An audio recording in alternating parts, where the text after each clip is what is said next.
Corona ಕಂಟ್ರೋಲ್ಗೆ ಮತ್ತೆ lockdown continue ಆಗುತ್ತಾ? ಇವತ್ತು ಸಂಜೆಯೇ ಲಾಕ್ಡೌನ್ ವಿಸ್ತರಣೆ ಭವಿಷ್ಯ ನಿರ್ಧಾರವಾಗುತ್ತಾ? ಮುಂದಿನ ಲಾಕ್ಡೌನ್ ರೂಪರೇಷೆ ಹೇಗಿರಲಿದೆ ನೋಡೋಣ ಮತ್ತೆ ಲಾಕ್ಡೌನ್ ನ್ಯೂಸ್ ಎಕ್ಸ್‌ಪ್ರೆಸ್‌ನಲ್ಲಿ. ಕರ್ನಾಟಕದಲ್ಲಿ ಲಾಕ್ಡೌನ್ ಮಾಡಿದ್ದರೂ ಸಹ ಹಲವೆಡೆ ಕೊರೋನಾ ಸೋಂಕು ಅಬ್ಬರಿಸುತ್ತಲೇ ಇದೆ. ಬೆಂಗಳೂರಿನಲ್ಲಿ ಲಾಕ್ಡೌನ್ನಿಂದಾಗಿ ಸೋಂಕು ಇಳಿಕೆಯಾದರೂ ಗ್ರಾಮದಲ್ಲಿ ಹೆಚ್ಚಾಗ್ತಾ ಇದ್ದು, ಹೀಗಾಗಿ ಮೇ 24ರ ಬಳಿಕ ಮತ್ತಷ್ಟು ದಿನ ಲಾಕ್ಡೌನ್ ಮುಂದುವರಿಸುವುದು ಪಕ್ಕಾ ಆಗಿದೆ. ಲಾಕ್ಡೌನ್ ವಿಸ್ತರಣೆ ಬಗ್ಗೆ ಸಿಎಂ ಬಿಎಸ್ವೈ ಇವತ್ತೇ ನಿರ್ಧಾರ ಕೈಗೊಳ್ಳುವ ಸಾಧ್ಯತೆ ಇದೆ. ಸಚಿವರ ಜೊತೆ ಚರ್ಚಿಸಿ ಲಾಕ್ ವಿಸ್ತರಣೆ ಸಿಎಂ ನಿರ್ಧಾರ ಮಾಡುವ ಸಾಧ್ಯತೆ ಇದೆ.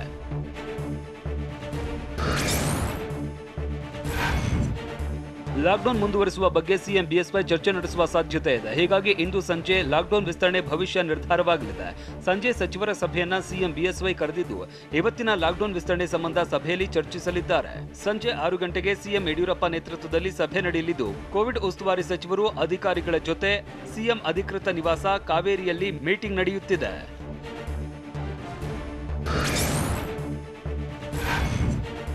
ರಾಜ್ಯದಲ್ಲಿ ಈಗಿರುವ ಲಾಕ್ಡೌನ್ ಮೇ 24ಕ್ಕೆ ಮುಗಿಯಲಿದೆ. ಹೀಗಾಗಿ ಮೇ 23ಕ್ಕೆ ಲಾಕ್ಡೌನ್ ವಿಸ್ತರಣೆ ಬಗ್ಗೆ ಘೋಷಿಸುವುದಾಗಿ ಸಿಎಂ ಬಿಎಸ್ವೈ ಹೇಳಿದ್ರು. ಆದರೆ ಲಾಕ್ಡೌನ್ ರೂಪುರೇಷೆ ಸಿದ್ಧಪಡಿಸುವುದಕ್ಕೆ ತುರ್ತು ಸಭೆ ಕರೆದಿದ್ದು, ಲಾಕ್ಡೌನ್ 7 ದಿನಕ್ಕ 15 ದಿನಕ್ಕ ಅಂತ ಚರ್ಚೆ ನಡೆಸುತ್ತಿದ್ದಾರೆ. ಸಭೆಗೆ ಸಚಿವರು ಮತ್ತು ಜಿಲ್ಲಾಧಿಕಾರಿಯನ್ನು ಸಿಎಂ ಬಿಎಸ್ವೈ ಆಹ್ವಾನಿಸಿದ್ದಾರೆ. ಲಾಕ್ಡೌನ್ ಎಷ್ಟು ದಿನ ವಿಸ್ತರಿಸಬಹುದು ಎಂಬ ಬಗ್ಗೆ ಚರ್ಚೆಯಾಗಲಿದೆ.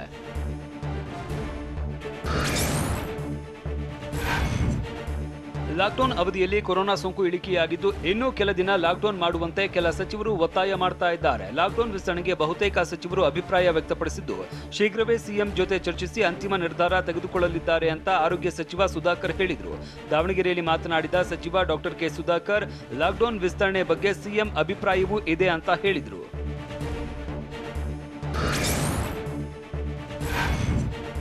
ಮೇ 24ರ ಬಳಿಕವೂ ಲಾಕ್ಡೌನ್ ಮುಂದುವರಿಸುವುದಕ್ಕೆ ಕೇವಲ ಸಚಿವರು ಮಾತ್ರವಲ್ಲ, ಹಲವು ಅಧಿಕಾರಿಗಳು ಕೂಡ ಒಲವು ಹೊಂದಿದ್ದಾರೆ.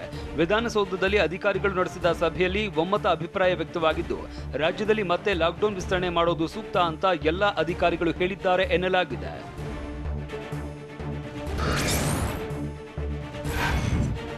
ರಾಜ್ಯಕ್ಕೆ 1 ವಾರ ಅಲ್ಲ 2 ವಾರ ಲಾಕ್ಡೌನ್ ಮಾಡೋದು ಪಕ್ಕಾ ಆಗಿದೆ. ಮುಂದಿನ 2 ವಾರಗಳು ಲಾಕ್ಡೌನ್ ಬಹುತೇಕ ಖಚಿತವಾಗಿದ್ದು, ಹಿರಿಯ ಅಧಿಕಾರಿಗಳ ಸಭೆಯಲ್ಲಿ ಲಾಕ್ಗೆ ಬಹುಮತ ಮೂಡಿದೆ. ಲಾಕ್ಡೌನ್ ಮಾಡೋದಕ್ಕೆ ವಿಪತ್ತು ನಿರ್ವಹಣಾ ಸಮಿತಿ ಆಗ್ರಹಿಸಿದೆ. ರಾಜ್ಯದ ಭವಿಷ್ಯದ ದೃಷ್ಟಿಯಿಂದ 15 ದಿನ ಲಾಕ್ ಮಾಡಿ ಅಂತಲೂ ಒತ್ತಾಯಿಸಿದ್ದಾರೆ.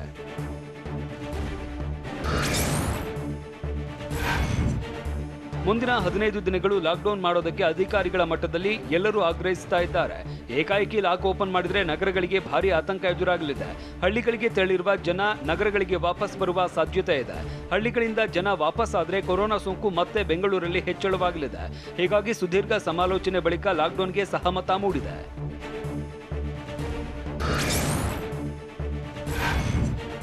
ಲಾಕ್ಡೌನ್ ಇದ್ದರೂ ಸಹ ಬೆಂಗಳೂರಿನಲ್ಲಿ ಬೇಕಾಬಿಟ್ಟಿ ಓಡಾಡೋರು, ರೂಲ್ಸ್ ಬ್ರೇಕ್ ಮಾಡೋರು ಹೆಚ್ಚಾಗಿದ್ದಾರೆ. ಹೀಗಾಗಿ ರಾಜ್ಯ ರಾಜಧಾನಿ ಬೆಂಗಳೂರಿಗೆ ಮತ್ತಷ್ಟು ಖಡಕ್ ರೂಲ್ಸ್ ಜಾರಿಯಾಗುವ ಸಾಧ್ಯತೆ ಇದೆ.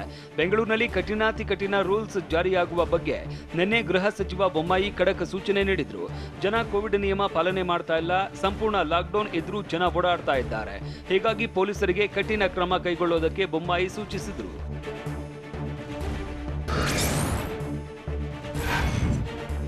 ರಾಜ್ಯದ ಹಲವು ಜಿಲ್ಲೆಗಳಲ್ಲಿ ಕೊರೋನಾ ಸೋಂಕು ಹೆಚ್ಚಳವಾಗಿದ್ದು, ಈಗಾಗಲೇ ಬಹುತೇಕ ಜಿಲ್ಲೆಗಳಲ್ಲಿ ಕಂಪ್ಲೀಟ್ ಲಾಕ್ಡೌನ್ ಜಾರಿಯಲ್ಲಿದೆ. ಚಿಕ್ಕಬಳ್ಳಾಪುರ, ಚಿಕ್ಕಮಗಳೂರು, ಚಾಮರಾಜನಗರ, ಕಲಬುರಗಿ, ರಾಯಚೂರು, ಬಳ್ಳಾರಿ, ಕೊಪ್ಪಳ, ಕೊಡಗು, ಹಾವೇರಿ, ಹಾಸನ, ಕೋಲಾರ, ಯಾದಗಿರಿಯಲ್ಲಿ ಲಾಕ್ ಆಗಿದ್ದು, ಖಡಕ್ ಲಾಕ್ಡೌನ್ ಬಗ್ಗೆ ಆಯಾ ಜಿಲ್ಲೆಗಳ ಡಿಸಿಗಳೇ ನಿರ್ಧಾರ ಕೈಗೊಂಡಿದ್ದಾರೆ. ಹೀಗಾಗಿ ಮತ್ತೆ ಜಿಲ್ಲಾಧಿಕಾರಿಗಳ ವಿವೇಚನೆಗೆ ಸಿಎಂ ಬಿಎಸ್ವೈ ಬಿಡ್ತಾರಾ ಅನ್ನೋ ಕುತೂಹಲವೂ ಮೂಡಿದೆ.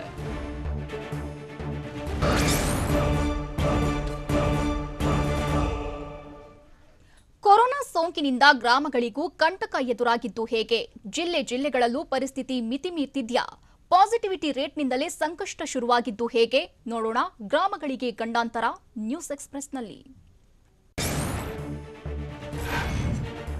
ಹೆಮ್ಮಾರಿ ಕೊರೋನಾ ದಾಳಿಗೆ ಗ್ರಾಮೀಣ ಕರ್ನಾಟಕವೇ ನಲುಗಿ ಹೋಗಿದೆ. ಹಳ್ಳಿಗಳಲ್ಲೂ ಮಾರಿ ವೈರಸ್ ರಣಕೇಕೆ ಹಾಕಿದೆ.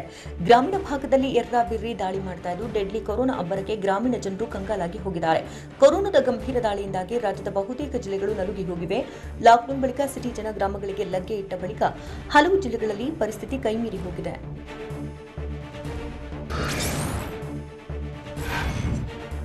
ಜಿಲ್ಲೆಗಳಲ್ಲಿ ಹೆಮ್ಮಾರಿ ಮಿತಿ ಮೀರಿ ಆರ್ಭಟಿಸ್ತಾ ಇದೆ. ರಾಜ್ಯದ ಬಹುತೇಕ ಜಿಲ್ಲೆಗಳಲ್ಲಿ ಕೊರೋನಾ ಗಂಡಾಂತರ ಈಗಾಗಲೇ ಶುರುವಾಗಿದ್ದು ಜಿಲ್ಲೆಗಳನ್ನು ಡೇಂಜರ್ ಸ್ಥಿತಿಗೆ ತಂದು ನಿಲ್ಲಿಸಿದೆ.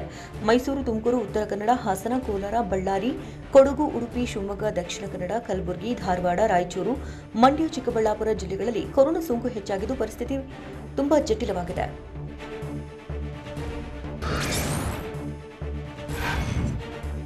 ರಾಜ್ಯದಲ್ಲಿ ಹಳ್ಳಿಗಳಿಗೆ ಕೊರೋನಾ ಕಂಟಕವಾಗ್ತಾ ಇದ್ದು ಜಿಲ್ಲೆಗಳಲ್ಲಿನ ಸೋಂಕಿತರ ಲಿಸ್ಟ್ ನೋಡಿದ್ರೆ ಶಾಕ್ ಆಗುತ್ತೆ. ಸೋಂಕಿನ ಸಂಖ್ಯೆ ಜೊತೆಗೆ ಪಾಸಿಟಿವಿಟಿ ರೇಟ್ ಕೂಡ ಹೆಚ್ಚಾಗ್ತಾ ಇರೋದು ಆತಂಕಕ್ಕೆ ಕಾರಣವಾಗಿದೆ. ತುಮಕೂರು ಜಿಲ್ಲೆಯಲ್ಲಿ ಒಟ್ಟು 25,741 ಸಕ್ರಿಯ ಕೇಸ್ಗಳಿದ್ರೆ ಬಳ್ಳಾರಿಯಲ್ಲಿ 17,498 ಸಕ್ರಿಯ ಕೇಸ್ಗಳಿದ್ದು 45% ಪಾಸಿಟಿವಿಟಿ ರೇಟ್ ಇದೆ.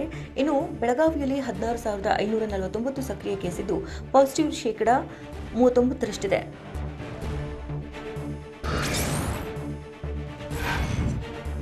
ಬೆಂಗಳೂರು ಗ್ರಾಮಾಂತರ ಜಿಲ್ಲೆಯಲ್ಲಿ 15,434 ಕೇಸ್ಗಳಿದ್ರೆ ಮೈಸೂರಿನಲ್ಲಿ ಒಟ್ಟು ಸಕ್ರಿಯ ಕೇಸ್ಗಳು 13,236ರಷ್ಟಿದೆ.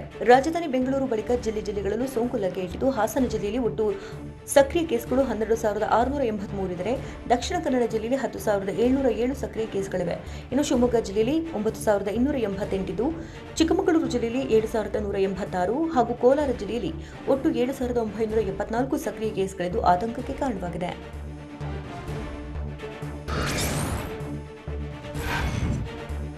ಹಾಸನದಲ್ಲಿ ಕೇಸ್ ಹೆಚ್ಚಾಗ್ತಾ ಇದ್ರೂ ಕೂಡ ಸಮಸ್ಯೆಗಳ ಸರಮಾಲೆಗೆ ಇನ್ನೂ ಕೂಡ ಬ್ರೇಕ್ ಬಿದ್ದಿಲ್ಲ. ಹಾಸನ ಜಿಲ್ಲಾಸ್ಪತ್ರೆಯಲ್ಲಿ ಬೆಡ್ ಕೊರತೆ ಎದ್ದು ಕಾಣ್ತಾ ಇದೆ. Tracing, tracking, home isolation fail ಆಗಿದ್ದು ಸ್ವತಃ ಸ್ಥಳೀಯ ಶಾಸಕರಿಂದಲೇ ಸಭೆಯಲ್ಲಿ ಈ ಬಗ್ಗೆ ಪ್ರಸ್ತಾಪ ಮಾಡಿದ್ದಾರೆ. ಹಾಸನದ 580ಕ್ಕೂ ಹೆಚ್ಚು ಹಳ್ಳಿಗಳಲ್ಲಿ ಕೊರೋನಾ ಕಂಟಕವಾಗಿದ್ದು 13,133 ಕೇಸ್ಗಳ ಪೈಕಿ 60% ಹಳ್ಳಿಯಲ್ಲೇ ಪತ್ತೆಯಾಗಿದೆ.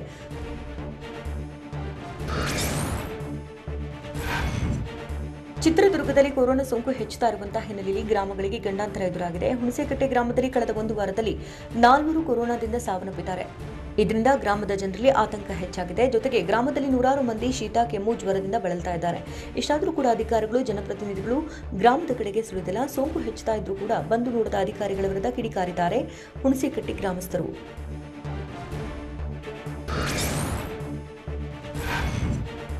ಮಂಡ್ಯ ಜಿಲ್ಲೆಯಲ್ಲಿ ಕೊರೋನಾ ಸೋಂಕು ಇನ್ನೂ ಕೂಡ ಕಂಟ್ರೋಲ್ಗೆ ಬಂದಿಲ್ಲ. ಸೋಂಕಿನ ಪಾಸಿಟಿವಿಟಿ ರೇಟ್ 32%ರಷ್ಟಿದೆ. ತಾಲೂಕು ಮಟ್ಟದ ಅಧಿಕಾರಿಗಳು, ತಾಲೂಕು ಆಸ್ಪತ್ರೆಗಳು, ತಾಲೂಕು ಕಚೇರಿಗಳಲ್ಲಿ ಕೊರೋನಾ ನಿರ್ವಹಣೆ ಸಂಬಂಧ ಸಭೆ ನಡೆಸ್ತಾ ಇದ್ದಾರೆ. ಕೊರೋನಾ ಲಕ್ಷಣಗಳು ಕಂಡು ಬಂದರೆ ಆಸ್ಪತ್ರೆಗೆ ತಕ್ಷಣವೇ ಹೋಗಿ ಟೆಸ್ಟ್ ಮಾಡಿಸಲಾಗ್ತಾ ಇದೆ. ಪಾಸಿಟಿವ್ ದೃಢಪಟ್ಟವರನ್ನ ವಸತಿ ಗೃಹಗಳಲ್ಲಿ ಐಸೋಲೇಷನ್ ಮಾಡುತ್ತಿದ್ದು ಸಕಾಲಕ್ಕೆ ಬೆಡ್ ವ್ಯವಸ್ಥೆ ಮಾಡಲಾಗಿದೆ.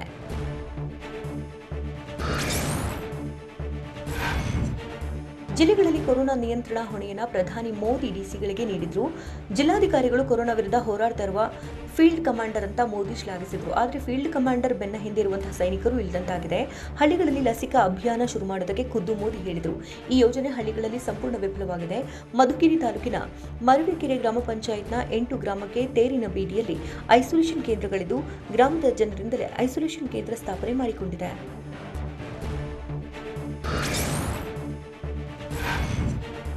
ವಿಜಯನಗರ ಜಿಲ್ಲೆಯ ಹಗರಿಬೊಮ್ಮನಹಳ್ಳಿ ತಾಲೂಕಿನ ತಮ್ರಳ್ಳಿ ಗ್ರಾಮ ಅಕ್ಷರಶಃ ಕೊರೋನಾ ಸೋಂಕಿಗೆ ನಲುಗಿ ಹೋಗಿದೆ.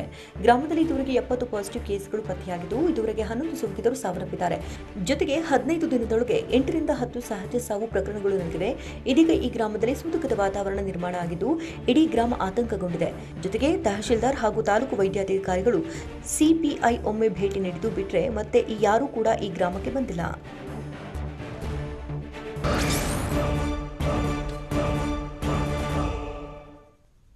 ರಾಜ್ಯದಲ್ಲಿ ಸೋಂಕು ಹೆಚ್ಚಾಗಲು ಸರ್ಕಾರದ ಉದಾಸೀನವೇ ಕಾರಣನಾ?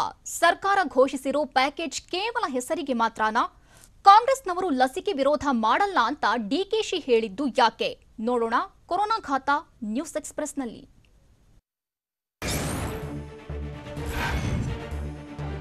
ಕರ್ನಾಟಕದಲ್ಲಿ ಕೊರೋನಾ 2ನೇ ಅಲೆ ಅಬ್ಬರಿಸಿ ರಾಜ್ಯದಲ್ಲಿ ಬಹಳ ವ್ಯಾಪಕವಾಗಿ ಹರಡ್ತಾ ಇರೋದಕ್ಕೆ ವಿಪಕ್ಷ ನಾಯಕ ಸಿದ್ದರಾಮಯ್ಯ ಗುಡುಗಿದ್ದಾರೆ. ಬೆಂಗಳೂರಲ್ಲಿ ಮಾತನಾಡಿದ ಸಿದ್ದು, ಈ ಬಾರಿ ಪಟ್ಟಣ ಪ್ರದೇಶಗಳಿಂದ ಗ್ರಾಮೀಣ ಭಾಗದಲ್ಲಿ ಸೋಂಕು ಹೆಚ್ಚಾಗ್ತಾ ಇದೆ. ಇದಕ್ಕೆ ಸರ್ಕಾರದ ಉದಾಸೀನತೆಯೇ ಕಾರಣ ಅಂತ ವಾಗ್ದಾಳಿ ನಡೆಸಿದ್ದಾರೆ. ಸರಿಯಾಗಿ ಟೆಸ್ಟ್ ಮಾಡಿಲ್ಲ, ಆಕ್ಸಿಜನ್ ಬೆಡ್ ವ್ಯವಸ್ಥೆನೂ ಇಲ್ಲ, ಮೆಡಿಕಲ್ ಸಮಸ್ಯೆ ಪಟ್ಟಣಕ್ಕಿಂತ ಗ್ರಾಮೀಣ ಭಾಗದಲ್ಲಿ ಹೆಚ್ಚಾಗಿದ್ದು ಸತ್ತವರ ಸಂಖ್ಯೆ, ಟೆಸ್ಟಿಂಗ್ ಸಂಖ್ಯೆ ಎಲ್ಲವೂ ಕಡಿಮೆ ತೋರಿಸ್ತಾ ಇದ್ದಾರೆ ಅಂತ ಗುಡುಗಿದ್ರು.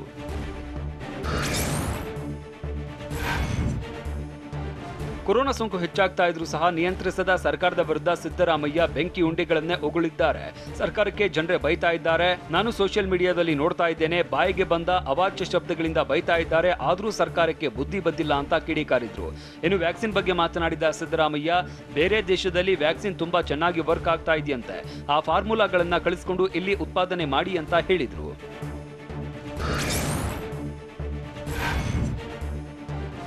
ಲಾಕ್ಡೌನ್ ಅವಧಿಯಲ್ಲಿ ಸರ್ಕಾರ ಕೊಟ್ಟಿರುವ 1250 ಕೋಟಿ ಪ್ಯಾಕೇಜ್ಗೆ ಸಿದ್ದು ಗುದ್ದು ಕೊಟ್ಟಿದ್ದಾರೆ. ಕೇರಳ ಅಂತ ಸಣ್ಣ ರಾಜ್ಯದಲ್ಲೇ ಕೊರೋನಾಗೆ 20,000 ಕೋಟಿ ಇಟ್ಟಿದ್ದಾರೆ. ನಮ್ಮಲ್ಲಿ ಹೆಸರಿಗೆ ಮಾತ್ರ ಪ್ಯಾಕೇಜ್ ಕೊಟ್ಟಿದ್ದಾರೆ, ಅದನ್ನ ಪ್ರಶ್ನೆ ಮಾಡಿದ್ರೆ ಅರೆಸ್ಟ್ ಮಾಡ್ತಾರೆ ಅಂತ ಹೇಳಿದ್ರು. ಯಾರು ಹೆದರಬೇಡಿ, ಜೈಲಿಗೆ ಹಾಕಿದ್ರೂ ಪರವಾಗಿಲ್ಲ, ಅದೊಂದು ಆಂದೋಲನ ಮಾಡಿಯೇ ಬಿಡೋಣ ಅಂತ ಸಿದ್ದು ಗುಡುಗಿದ್ರು.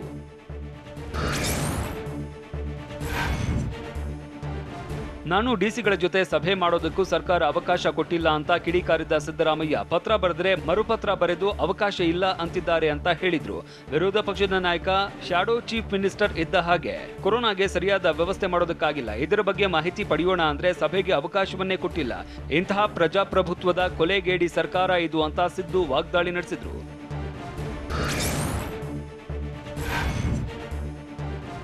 ಕಾಂಗ್ರೆಸ್ ಎಂದು ಕೋವಿಡ್ ಲಸಿಕೆಗೆ ವಿರೋಧ ಮಾಡಿಲ್ಲ ಅಂತ ಕೆಪಿಸಿಸಿ ಅಧ್ಯಕ್ಷ ಡಿಕೆ ಶಿವಕುಮಾರ್ ಹೇಳಿದ್ರು. ಬೆಂಗಳೂರಲ್ಲಿ ಮಾತನಾಡಿದ ಡಿಕೆಶಿ, ಲಸಿಕೆಯನ್ನ ಮೊದಲು ಪ್ರಧಾನಿ ಸಿಎಂ ಪಡಿಬೇಕಾಗಿತ್ತು, ಆದ್ರೆ ಅವರಿಗೆ ಲಸಿಕೆ ಮೇಲೆ ನಂಬಿಕೆ ಇರಲಿಲ್ಲ, ಹೀಗಾಗಿ ಪೊಲೀಸರು ಆಶಾ ಕಾರ್ಯಕರ್ತರಿಗೆ ನೀಡಿದ್ರು. ನಾನು ಸಿಎಲ್ಪಿ ನಾಯಕ, ಎಲ್ಲರೂ ಲಸಿಕೆ ಹಾಕಿಸಿಕೊಂಡಿದ್ದೇವೆ ಅಂತ ಡಿಕೆಶಿ ಹೇಳಿದ್ರು.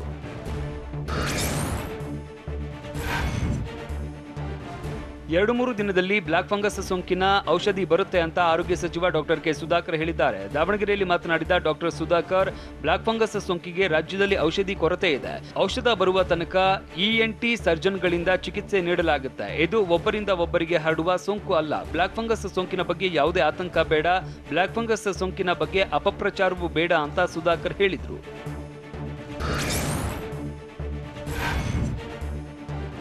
ಸಚಿವ MTB ನಾಗರಾಜ್ ಬಳಿ ಚಾಲಕನಾಗಿದ್ದ ರಮೇಶ್ ಕೊರೋನಾ ಸೋಂಕಿನಿಂದ ಬಲಿಯಾಗಿದ್ದಾರೆ.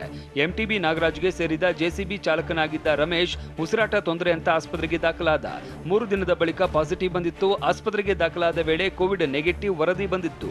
ತೀವ್ರ ಉಸಿರಾಟ ಸಮಸ್ಯೆಯಿಂದಾಗಿ ಹೆಚ್ಚಿನ ಚಿಕಿತ್ಸೆಗೆ ಹೊಸಕೋಟೆ ಆಸ್ಪತ್ರೆಗೆ ದಾಖಲಿಸಲಾಗಿತ್ತು.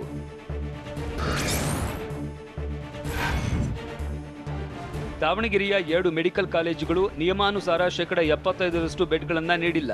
ಜಿಲ್ಲಾಡಳಿತಕ್ಕೆ ಬೆಡ್ ನೀಡದಿದ್ದರೆ, ಬಿಟ್ಟು ಕೊಡದಿದ್ದರೆ ಶಿಸ್ತು ಕ್ರಮ ತೆಗೆದುಕೊಳ್ತೇವೆ ಅಂತ ಆರೋಗ್ಯ ಸಚಿವ ಡಾಕ್ಟರ್ ಕೆ ಸುಧಾಕರ್ ಎಚ್ಚರಿಸಿದ್ದಾರೆ.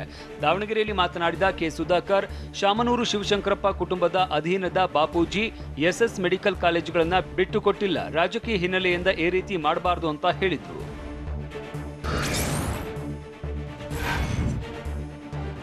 ವಾರಸುದಾರರು ಬಾರದ ಕೊರೋನಾ ಸೋಂಕಿತರ ಮೃತದೇಹದ ಅಸ್ಥಿಗಳನ್ನು ವಿಸರ್ಜನೆ ಸರ್ಕಾರದ ವತಿಯಿಂದ ನಾವೇ ಅಸ್ಥಿ ವಿಸರ್ಜನೆ ಮಾಡ್ತೇವೆ ಅಂತ ಕಂದಾಯ ಸಚಿವ ಆರ್ ಅಶೋಕ್ ಹೇಳಿದ್ರು. ಬೆಂಗಳೂರಲ್ಲಿ ಮಾತನಾಡಿದ ಅಶೋಕ್, ಹಿಂದೂ ಸಂಪ್ರದಾಯದ ಪ್ರಕಾರ ಮೃತದೇಹಗಳು ಪಂಚಭೂತಗಳಲ್ಲಿ ಲೀನವಾಗಬೇಕು, ಅದು ನಮ್ಮ ಕರ್ತವ್ಯ ಅಂತ ಭಾವಿಸಿ ನೆರವೇರಿಸುತ್ತೇವೆ. ಗೌರವಯುತವಾಗಿ ಅಸ್ಥಿ ವಿಸರ್ಜನೆ ಮಾಡುತ್ತೇವೆ ಅಂತ ಅಶೋಕ್ ಹೇಳಿದ್ರು.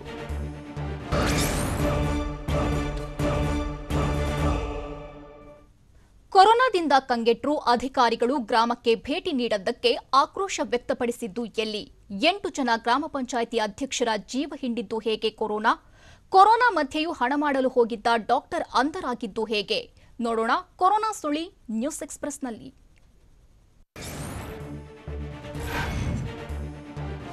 ತುಮಕೂರು ಜಿಲ್ಲೆಯ ಪಾವಗಡ ತಾಲೂಕಿನ ಹಳ್ಳಿಗಳಲ್ಲಿ ಕೊರೋನಾ ಅಬ್ಬರಿಸ್ತಾನೇ ಇದೆ. ಜಿಲ್ಲಾ ಕೇಂದ್ರದಿಂದ ದೂರ ಇರುವ ಪಾವಗಡಕ್ಕೆ ಅಧಿಕಾರಿಗಳ ನಿರ್ಲಕ್ಷ್ಯ ವಹಿಸಿದ್ದು ತಾಲೂಕಿನಲ್ಲಿ ಕೊರೋನಾ ಸೋಂಕಿತರು ಹೆಚ್ಚಳಕ್ಕೆ ಕಾರಣವಾಗಿದೆ. ಸಾವಿನ ಸಂಖ್ಯೆಯಲ್ಲಿ ಕೂಡ ಗಣನೀಯ ಹೆಚ್ಚಳವಾಗಿದೆ. ಸದ್ಯ ಆರೋಗ್ಯ ಇಲಾಖೆ ಮಾಹಿತಿ ಪ್ರಕಾರ 82 ಜನ ಸಾವನ್ನಪ್ಪಿದ್ದಾರೆ. 1,000ಕ್ಕೂ ಅಧಿಕ ಪಾಸಿಟಿವ್ ಕೇಸಸ್ ಹೆಚ್ಚಾಗಿದೆಯಂತೆ. ಆದರೆ ಸ್ಥಳೀಯರ ಪ್ರಕಾರ 2ರಿಂದ 3 ಸಾವಿರ ಸೋಂಕಿತರಿದ್ದಾರಂತೆ. ಸೂಕ್ತವಾಗಿ ಚಿಕಿತ್ಸೆಗೆ ಮಾತ್ರೆಗಳು ಸಿಗದೆ ಮನೆಗಳಲ್ಲಿ ಹಲವು ಸೋಂಕಿತರು ಇದ್ದಾರೆ. ಎಮರ್ಜೆನ್ಸಿ ಸಂದರ್ಭದಲ್ಲಿ ತುಮಕೂರು ಅಥವಾ ಬೆಂಗಳೂರಿಗೆ ಹೋಗಬೇಕಿರುವುದು ಸಂಕಷ್ಟಕ್ಕೀಡು ಮಾಡಿದೆ.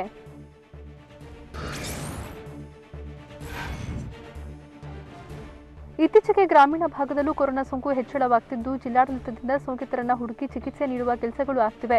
ಹಳ್ಳಿಗಳಲ್ಲಿ ಸೋಂಕು ಹರಡುವಿಕೆಗೆ ಬ್ರೇಕ್ ಹಾಕೋಕೆ ವೈದ್ಯರ ನಡಿಗೆ ಹಳ್ಳಿಯ ಕಡೆಗೆ ನೂತನ ಕಾರ್ಯಕ್ರಮ ಹಮ್ಮಿಕೊಳ್ಳಲಾಗಿದೆ. ಕಳೆದ 3 ದಿನಗಳಿಂದ ಜಿಲ್ಲೆಯ ಹಳ್ಳಿಗಳಲ್ಲಿ ವೈದ್ಯರು ಚೆಕಿಂಗ್ ಮಾಡುತ್ತಿದ್ದು 3 ದಿನಗಳಲ್ಲಿ 10,000 ಜನರಿಗೆ ಟೆಸ್ಟಿಂಗ್ ಜೊತೆಗೆ ಚಿಕಿತ್ಸೆ ನೀಡಲಾಗುತ್ತಿದೆ.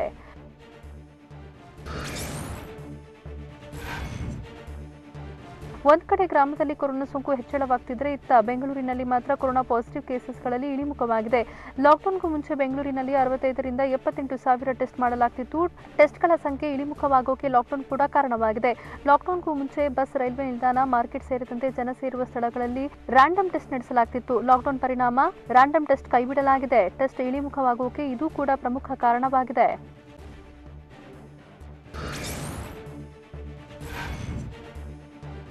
18 ವರ್ಷ ಮೇಲ್ಪಟ್ಟವರಿಗೆ ಸರ್ಕಾರ ಗುಡ್ ನ್ಯೂಸ್ ಕೊಟ್ಟಿದೆ. ಕೊರೋನಾ ವಿರುದ್ಧ ಹೋರಾಡೋಕೆ ಲಸಿಕೆಗಾಗಿ ಕಾಯ್ತಿದ್ದವರಿಗೆ ಈಗ ಲಸಿಕೆ ಸಿಗಲಿದೆ. ನಾಳೆಯಿಂದ 18 ವರ್ಷ ಮೇಲ್ಪಟ್ಟವರಿಗೆ ಲಸಿಕೆ ನೀಡಲಾಗುತ್ತೆ. ಮೇ 1ರಿಂದ ಲಸಿಕಾ ಅಭಿಯಾನಕ್ಕೆ ಚಾಲನೆ ಕೊಡಲಾಗಿತ್ತು. 18 ವರ್ಷ ಮೇಲ್ಪಟ್ಟವರಿಗೆ ಲಸಿಕೆ ಅಭಿಯಾನ ಆರಂಭಿಸಲಾಗಿತ್ತು. ಆದರೆ ಲಸಿಕೆ ಸ್ಟಾಕ್ ಇಲ್ಲದ ಕಾರಣ ಲಸಿಕೆ ನೀಡುವಲ್ಲಿ ಹಿನ್ನಡೆಯಾಗಿತ್ತು. ಈಗ ವ್ಯಾಕ್ಸಿನ್ ಡ್ರೈವ್ಗೆ ಮರುಚಾಲನೆ ಕೊಡಲಿದೆ ರಾಜ್ಯ ಸರ್ಕಾರ. 2 ಲಕ್ಷ ಡೋಸ್ ಲಸಿಕೆ ಬಂದಿರೋ ಹಿನ್ನೆಲೆ ನಾಳೆಯಿಂದ 18 ವರ್ಷ ಮೇಲ್ಪಟ್ಟವರಿಗೆ ಲಸಿಕೆ ನೀಡೋಕೆ ಸರ್ಕಾರ ಪ್ಲಾನ್ ಮಾಡಿದೆ.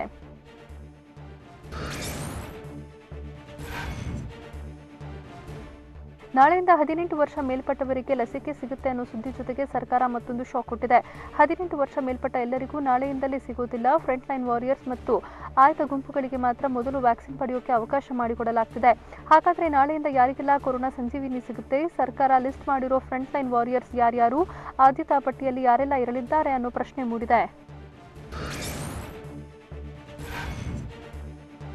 18 ವರ್ಷ ಮೇಲ್ಪಟ್ಟವರಿಗೆ ಲಸಿಕೆ ನೀಡಿದ್ರೂ ಅದು ಆದ್ಯತೆಯ ಮೇರೆಗೆ ನೀಡಲಾಗುತ್ತೆ. ಸರ್ಕಾರ ಫ್ರಂಟ್ ಲೈನ್ ವಾರಿಯರ್ಸ್ ಪಟ್ಟಿ ಮಾಡಿದ್ದು ಮೊದಲ ಆದ್ಯತೆಯನ್ನು ವೈದ್ಯಕೀಯ ಸಿಬ್ಬಂದಿಗೆ ನೀಡಿದೆ. ಆರೋಗ್ಯ ಕಾರ್ಯಕರ್ತರು ಮತ್ತು ಹತ್ತಿರದ ಸಂಬಂಧಿಗಳು, ಕೋವಿಡ್ ಕರ್ತವ್ಯಕ್ಕೆ ನಿಯೋಜಿಸಲ್ಪಟ್ಟ ಶಿಕ್ಷಕರು, ಔಷಧಿ ತಯಾರಿಕಾ ಕಂಪನಿಗಳ ಸಿಬ್ಬಂದಿ, ಆಕ್ಸಿಜನ್ ಔಷಧಿಗಳ ಸರಬರಾಜುದಾರರು, ವೈದ್ಯಕೀಯ ಉಪಕರಣ ಸರಬರಾಜು ಸಿಬ್ಬಂದಿಗಳಿಗೆ ಲಸಿಕೆ ಸಿಗಲಿದೆ.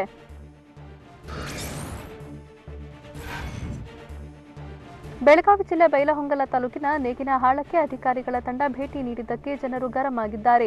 ಗ್ರಾಮದಲ್ಲಿ 40ಕ್ಕೂ ಹೆಚ್ಚು ಮಂದಿಗೆ ಸೋಂಕು ಕಾಣಿಸಿದ್ದು 6 ಜನ ಕೊರೋನಾಗೆ ಬಲಿಯಾಗಿದ್ದಾರೆ. ಹೀಗಿದ್ರೂ ಅಧಿಕಾರಿಗಳು ಭೇಟಿ ಕೊಡದಿದ್ದಕ್ಕೆ ಗ್ರಾಮಸ್ಥರು ಆಕ್ರೋಶ ಹೊರಹಾಕಿದ್ದಾರೆ. ಗ್ರಾಮದಲ್ಲಿರೋ ಪ್ರಾಥಮಿಕ ಆರೋಗ್ಯ ಕೇಂದ್ರದಲ್ಲಿ ಮೂಲ ಸೌಕರ್ಯ ಇಲ್ಲ, ಕೂಡಲೇ ಸಮಸ್ಯೆ ಪರಿಹರಿಸಿ ಅಂತ ಸಿಟ್ಟು ಹೊರಹಾಕಿದ್ದಾರೆ. ಸರ್ಕಾರ ಘೋಷಣೆ ಮಾಡಿದ ಪ್ಯಾಕೇಜ್ನಲ್ಲಿ ವೈದ್ಯಕೀಯ ಸಾಮಗ್ರಿಗಳಿಗೆ ಹಣ ಮೀಸಲಿಡಬೇಕು ಅಂತ ಸಲಹೆಯನ್ನ ಕೊಟ್ಟಿದ್ದಾರೆ.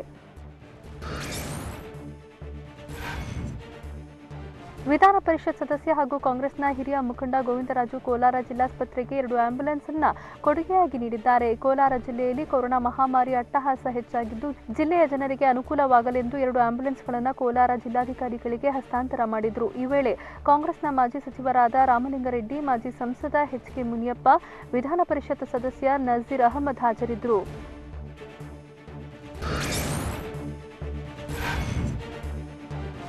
ಕೊರೋನಾ ಬಂದ ಮೇಲೆ ಚಿಕಿತ್ಸೆ ಮತ್ತು ಇಂಜೆಕ್ಷನ್ ನೀಡೋ ನೆಪದಲ್ಲಿ ವಂಚನೆಯೂ ಹೆಚ್ಚಾಗಿದೆ. ನಕಲಿ ರೆಮಿಡಿಸಿವಿರ್ ತಯಾರು ಮಾಡಿ ಮಾರಾಟ ಮಾಡುತ್ತಿದ್ದ ವೈದ್ಯ ಅಜಯ್ನನ್ನ ಕೆಜಿಹಳ್ಳಿ ಪೊಲೀಸರು ಅರೆಸ್ಟ್ ಮಾಡಿದ್ದಾರೆ. ನಕಲಿ ರೆಮಿಡಿಸಿವಿರ್ ಜೊತೆಗೆ ಆರೋಪಿ ರೆಮಿಡಿಸಿವಿರ್ ಬ್ಲಾಕ್ ಮಾರ್ಕೆಟ್ ಮಾಡ್ತಿದ್ದಂತೆ. ರೆಮಿಡಿಸಿವಿರ್ ಬದಲಿಗೆ ಬೇರೊಂದು ಆಂಟಿಬಯೋಟಿಕ್ ಔಷಧಿಯನ್ನ ಹಾಕ್ತಿದ್ದ ಅಂತ ಹೇಳಲಾಗಿದೆ. ಬಳಿಕ ಸೀಲ್ ಮಾಡಿ ಹೊಸ ರೆಮಿಡಿಸಿವಿರ್ ಎಂಬಂತೆ ಮಾರಾಟ ಮಾಡ್ತಿದ್ದ.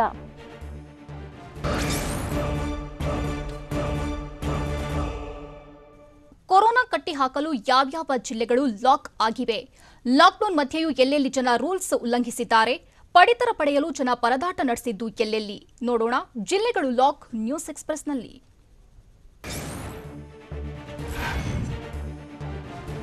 ದಾವಣಗೆರೆ ಜಿಲ್ಲೆಯಲ್ಲಿ ಇಂದಿನಿಂದ 3 ದಿನಗಳ ಕಾಲ ಜಿಲ್ಲೆಯನ್ನು ಸಂಪೂರ್ಣ ಲಾಕ್ಡೌನ್ ಮಾಡಲಾಗಿದೆ. ಇಂದು ಬೆಳಗ್ಗೆ 10ರಿಂದ ಮೇ 24ರ ಬೆಳಗ್ಗೆವರೆಗೆ ಲಾಕ್ಡೌನ್ ಮುಂದುವರಿಯಲಿದೆ. ಈ ಬಗ್ಗೆ ದಾವಣಗೆರೆ ಜಿಲ್ಲಾಧಿಕಾರಿ ಮಹಾಂತೇಶ್ ಬೀಳಗಿ ಆದೇಶ ಹೊರಡಿಸಿದ್ದು ಹೋಟೆಲ್ನಲ್ಲಿ ಪಾರ್ಸಲ್, ಮೆಡಿಕಲ್ಗೆ ಮಾತ್ರ ಅವಕಾಶ ಕಲ್ಪಿಸಲಾಗಿದೆ. ಚಿಕ್ಕಬಳ್ಳಾಪುರ ಜಿಲ್ಲೆಯಲ್ಲಿ 3 ದಿನಗಳ ಕಾಲ ಕಂಪ್ಲೀಟ್ ಲಾಕ್ಡೌನ್ ಜಾರಿಗೊಳಿಸಲಾಗಿದೆ. 2ನೇ ದಿನವಾದ ಇಂದು ಕೂಡ ಡಿಸಿ ಆದೇಶದಂತೆ ಜಿಲ್ಲೆ ಪೂರ್ಣ ಬಂದ್ ಆಗಿದ್ದು ಜನ ಅನಗತ್ಯವಾಗಿ ಮನೆಯಿಂದ ಹೊರಗಡೆ ಬರದಂತೆ ಖಾಕಿ ಕಟ್ಟೆಚ್ಚರ ವಹಿಸಿದೆ. ವೈದ್ಯಕೀಯ ತುರ್ತು ಸೇವೆ ಹೊರತುಪಡಿಸಿ ಎಲ್ಲವೂ ಕೂಡ ವಹಿವಾಟುಗಳು ನಿಷೇಧ ಹೇರಲಾಗಿದೆ. ಬೆಳಗ್ಗೆ 6ರಿಂದ 10ರವರೆಗೆ ಹಾಲಿನ ಅಂಗಡಿಗಳು ಮಾತ್ರ ಓಪನ್ ಇರಲಿದೆ. ಇನ್ನು ಅನುಮತಿ ಮೇರೆಗೆ ಹೆದ್ದಾರಿಯ ಪೆಟ್ರೋಲ್ ಬಂಕ್ ತೆರೆಯಲು ಮಾತ್ರ ಅವಕಾಶ ನೀಡಲಾಗಿದೆ.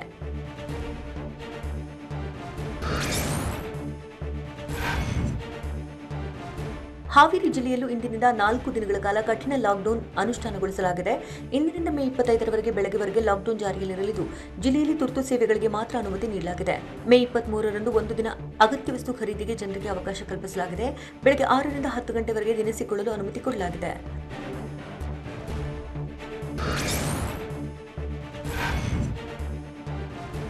ರಾಯಚೂರಿನಲ್ಲಿ ಜಿಲ್ಲಾಡಳಿತ ಜಾರಿಗೊಳಿಸಿರುವಂತಹ ಲಾಕ್ಡೌನ್ಗೆ ಜನ ಕೇರ್ ಮಾಡದೆ ರಸ್ತೆಗೆ ಇಳಿದಿದ್ರು. ಲಾಕ್ ಮಧ್ಯೆಯೂ ಜನ ಬೇಕಾಬಿಟ್ಟಿಯಾಗಿ ಓಡಾಡ್ತಿದ್ರು.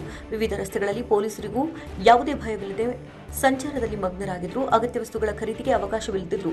ಜನ ಸುಖ ಸುಮ್ಮನೆ ವಾಹನಗಳಲ್ಲಿ ಹೊರಗೆ ಬಂದಿದ್ರು. ಅಲ್ಲಲ್ಲಿ ವ್ಯಾಪಾರ ವಹಿವಾಟು ಕೂಡ ಎಂದಿನಂತಿತ್ತು.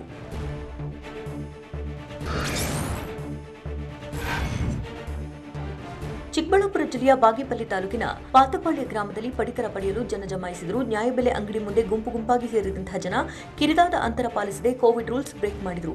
ಕೊರೋನಾ ಭಯವಿಲ್ಲದೆ ಅಕ್ಕಪಕ್ಕದಲ್ಲಿ ಅಂಟಿಕೊಂಡು ನಿಂತಹ ಜನ ರೇಷನ್ಗಾಗಿ ಸರತಿಯಾಗಿ ನಿಂತಿದ್ರು. ಈ ವೇಳೆ ಜನರನ್ನು ಕಂಟ್ರೋಲ್ ಮಾಡೋದಕ್ಕೆ ಯಾವ ಸಿಬ್ಬಂದಿಯೂ ಅಂಗಡಿ ಬಳಿ ಬರಲಿಲ್ಲ.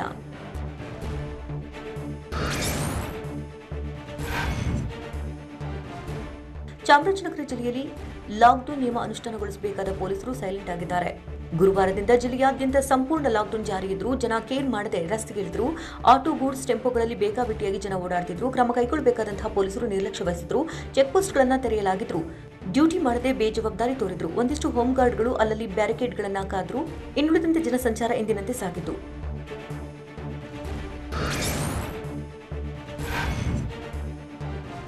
ಮೈಸೂರು ಜಿಲ್ಲೆಯ ಎಚ್ಡಿ ಕೋಟೆ ಪಟ್ಟಣದಲ್ಲಿ ಜನ ಲಾಕ್ಡೌನ್ಗೆ ಕೇರ್ ಮಾಡದೆ ಖರೀದಿಯಲ್ಲಿ ಮಗ್ನರಾಗಿದ್ದರು. ಅಂತರ ಕಾಪಾಡದೆ ಮಾಸ್ಕ್ ಧರಿಸದೆ ಅಗತ್ಯ ವಸ್ತುಗಳನ್ನು ಕೊಳ್ಳುವಲ್ಲಿ ತಲ್ಲೀನರಾಗಿದ್ದರು. ಅಲ್ಲದೆ ಪಟ್ಟಣದ ವಿವಿಧೆಡೆ ವಾಹನ ಸಂಚಾರ ಎಂದಿನಂತೆ ಸಾಗಿದ್ದು, ದಿನಸಿ ಅಂಗಡಿ ಬಳಿ ಖರೀದಿ ಭರಾಟೆ ಜೋರಾಗಿತ್ತು. ಇನ್ನು ಬ್ಯಾಂಕ್ಗಳ ಬಳಿಯೂ ಜನ ಜಮಾಯಿಸಿದರು.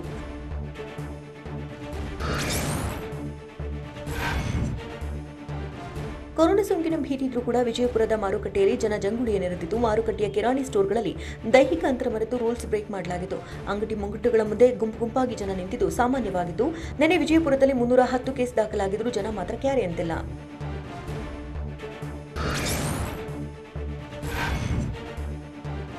ಕೊರೋನಾ ಕಂಟ್ರೋಲ್ಗೆ ರಾಯಚೂರು ಜಿಲ್ಲಾಡಳಿತ ಲಾಕ್ಡೌನ್ ಜಾರಿ ಮಾಡಿದೆ.